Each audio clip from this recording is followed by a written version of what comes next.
if you're an indecisive gamer like me and you own PlayStation, Nintendo, and Xbox's consoles, next year is insane.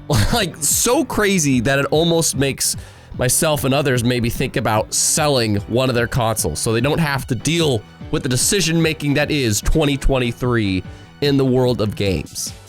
There's so much coming out next year that I'm gonna lay out here in this video. Before even Gamescom, like this still applies after Gamescom, but before Gamescom, before the Nintendo Direct that'll hopefully still happen in September, and before whatever, hopefully, PlayStation Showcase happens before the end of the year. This is before all of that, and it's still crazy. The first, like, the only confirmed things in the first half of the year, there's a lot that the Xbox Showcase gave us, but there's Forspoken with a release date, I believe in January or something. Then there's Dead Space remake in January. There's Resident Evil 4 remake in March. And there's Hogwarts Legacy, recently delayed, and that's kind of the sparker of this video. Hogwarts Legacy got delayed to next year, being in February though, with an actual date, so that's cool. But there's 4 games for the first 3 months of the year. Forspoken, Dead Space remake, Resident Evil 4 remake, and Hogwarts Legacy. And there is so much more to go through. Because you got stuff like Alan Wake 2, you got Avatar Frontiers of Pandora, Pragmata, that Capcom, I think, PlayStation exclusive game, you know, that we saw a while ago when they were showing PlayStation 5, Star Wars Jedi Fallen Order sequel, Jedi Survivor, Street Fighter 6, Suicide Squad, Kill the Justice League. The next Rocksteady game is coming out next year. And The Wolves Among Us, Season 2, Wolf Among Us 2. Something that's been like announced for the longest time, finally coming out next year. And that's just the third-party stuff. And I'm not even bringing up the small things like Deliver Us Mars, Exoprimal, Layers of Fear, Metal Slug Tactics, Payday 3, and a lot of other things that, you know, like people might be aware of, but they don't talk as much about as, you know, those mainstream big hitters. And that's just the third-party side of things.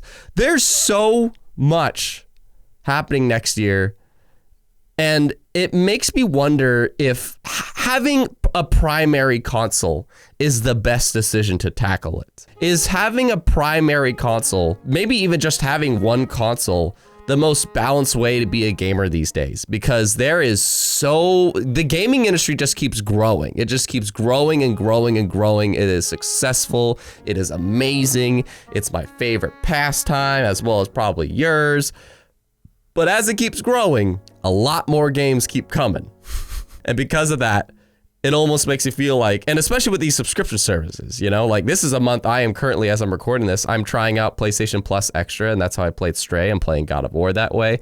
And there's still Game Pass, you know, with a lot of things I haven't gotten to on there. And so not only is there more games coming out, but there is more games to be accessible to us as well through these subscriptions.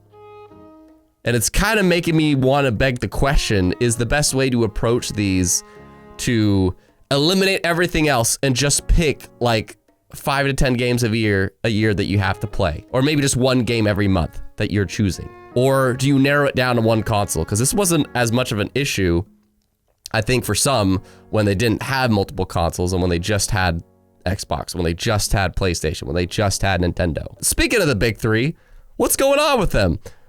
Nintendo, we don't know yet. All we know is The Legend of Zelda Breath of the Wild sequel, the game announced in 2019, finally coming out. But that's really all we know for Nintendo. Like, there's a couple of smaller things, but like, none of the big things we are aware of coming out in 2023. We might find that out in September. And PlayStation, it's a bit bigger, mostly the Final Fantasies, Final Fantasy 16 coming out next summer, and Final Fantasy Rebirth, which is part 2 of the 7 remake. They said the winter window, which could be 2023, but I think it's probably 2024, but it could be. And, you know, I already said Forspoken. Marvel's Spider-Man 2, that's for now their big first-party game.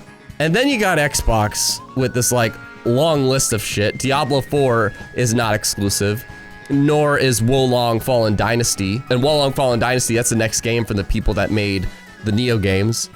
And Cocoon, from the same gameplay designer as Inside and Limbo. Those are not exclusives, but they were shown in the Xbox showcase back in June this year, which that showcase gave us a plethora of other things. In terms of like, on the exclusive side of Xbox, Lightyear Frontier looks awesome to me. Ravenlock, Ereban Shadow Legacy, the last case of Benedict Fox. Oh, that game looks awesome to me. And then, of course, probably bigger too, in terms of the AA side, is Replaced. Very artistically 8-bit looking game with a 3D style to it, and Stalker 2. Truly, I hope Stalker 2 does amazingly. And those are all exclusive coming to Xbox, but also like on the first party things, in just the first half of the year, there's Redfall, next from Arcane, Starfield, the long-awaited Bethesda RPG, Forza Motorsports reboot, and Minecraft Legends, which I truly think it might be a sleeper hit that people are underestimating. And these are only what we are aware of. I listed like over 20 games here, and this is only what we're aware of.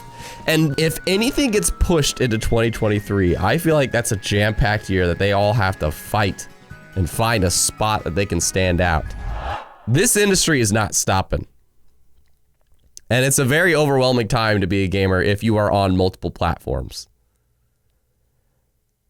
And maybe that's the answer. Maybe the answer is, you know, either you make your entire life all about gaming, or you speedrun games and can never complete them anymore. Or you maybe limit down your platform to just being on one. If you intend to play everything, like everything I listed, I'm somewhat interested in, but there's probably more like a third of them that I actually really want to play. But even if that third, I get to them, that's still a lot. How do we balance this out? And the freaking Gamescom opening night live, we'll probably get more of these. And September, there's, you know, probably Nintendo Direct, rumored a PlayStation showcase of some kind. And this list is just gonna keep growing with the Disney gaming show coming up. I think that's also next week. This list is only gonna grow. So how do you tackle your backlogs, your coming games, and choose what to play? Because 2023 is gonna be the craziest year I think we will have had in the gaming industry since 2007. Do you agree or disagree? Is it kind of crazy I missed the times before that there were subscription services? Because that'd make it a lot easier to choose what to play when I didn't have the option to play them.